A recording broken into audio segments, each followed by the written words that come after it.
Okay guys, so I owe you a Medicinal Friday video, and so I'm delivering on that. This one we're going to be talking about hay fever and valley fever, and we're going to be talking about those things with herbs.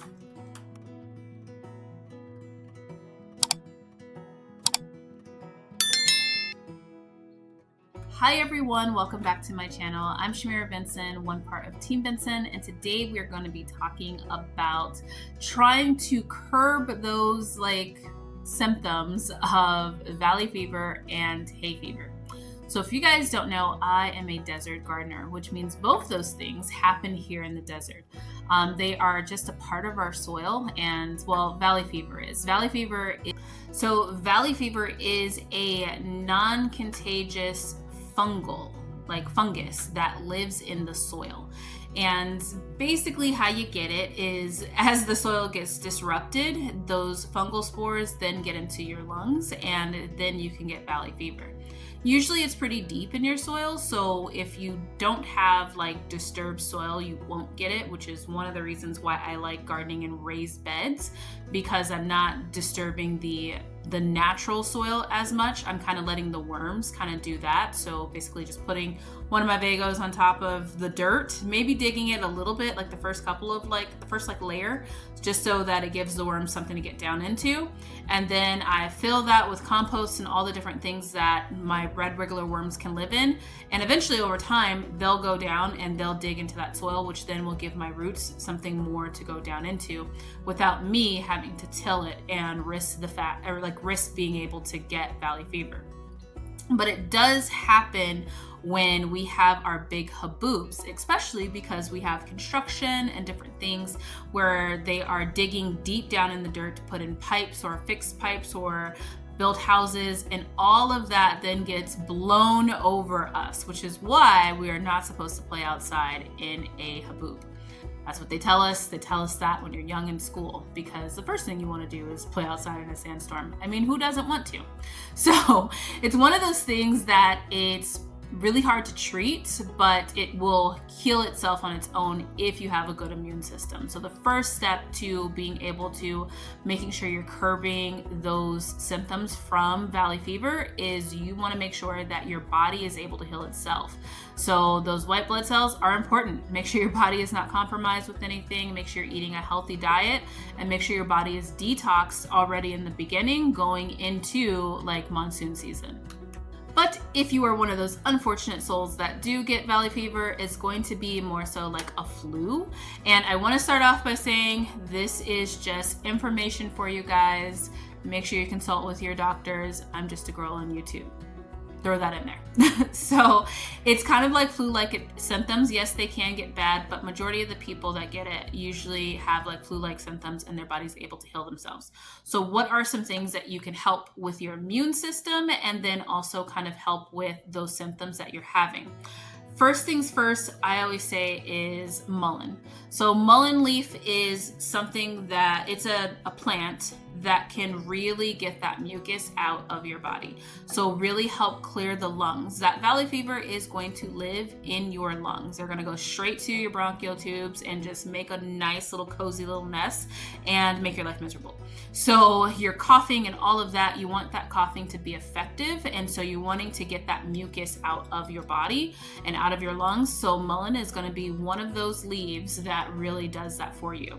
You can put this in a tea. You can make a tincture with it. You could even put it in a pipe and smoke it if you really wanted to. So, which sometimes putting it in any type of breathing machine can also help too. So you can make a tea with it and put it in there, because sometimes the person is having such a hard time breathing that swallowing is going to be an issue. So the smoke of a mullein is going to help as well.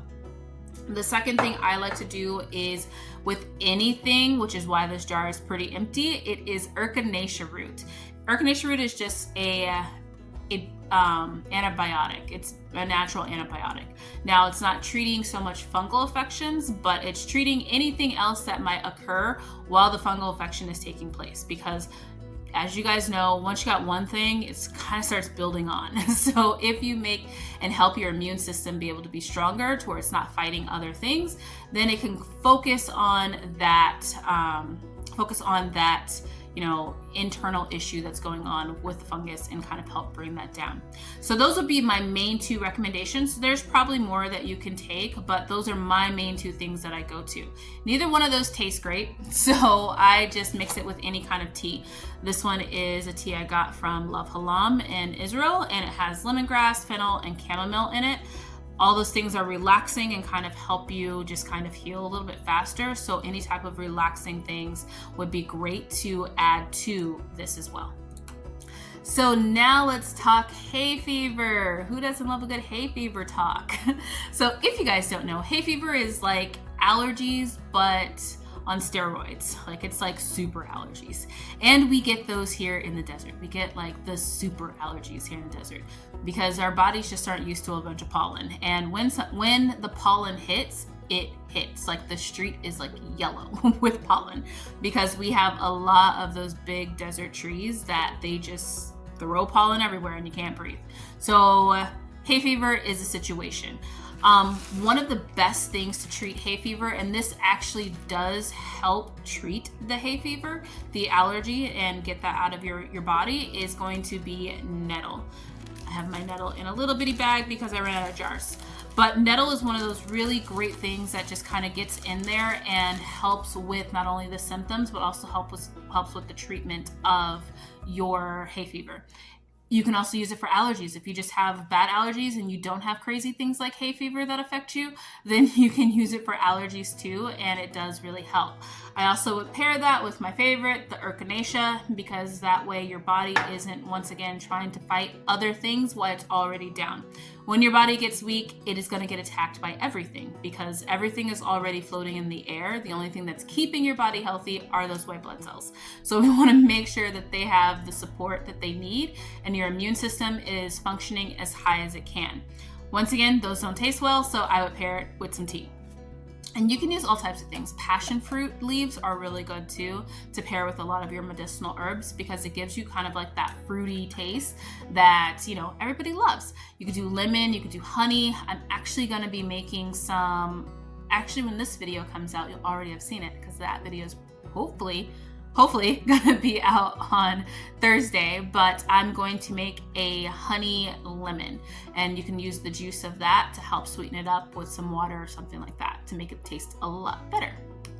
So the main thing though you want to focus on before even having to worry about these things is to keep your body nice and healthy.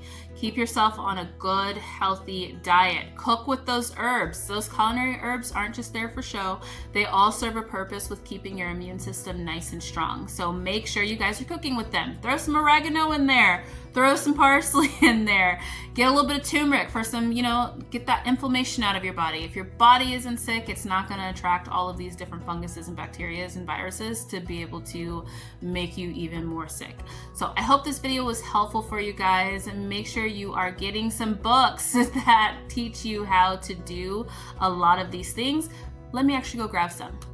Okay, we actually have a library here at the Team Benson household, so I just brought 4 books, but yeah, I probably have a whole bookshelf full of different types of medical books and recommendation books for herbals and different things like that.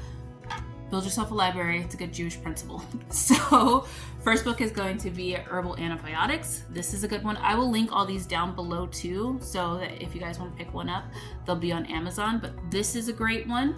And then one of my absolute favorites is going to be this one. It's the Native American Herbalist Bible. If you guys have been watching my channel for a while, you know that when I'm doing a lot of my recipes off of Medicinal Friday, this is where it's coming from. I love this book. You want to make sure that you're getting the right author, Linda.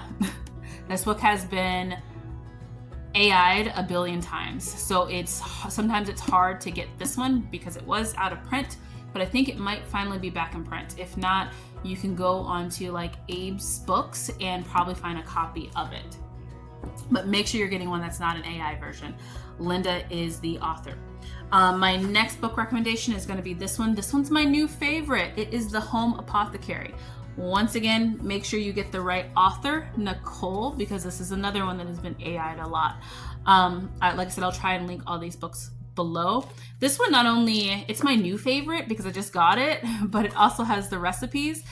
But what makes it like really fun is that my dream on our new homestead is to be able to have an apothecary that looks like this.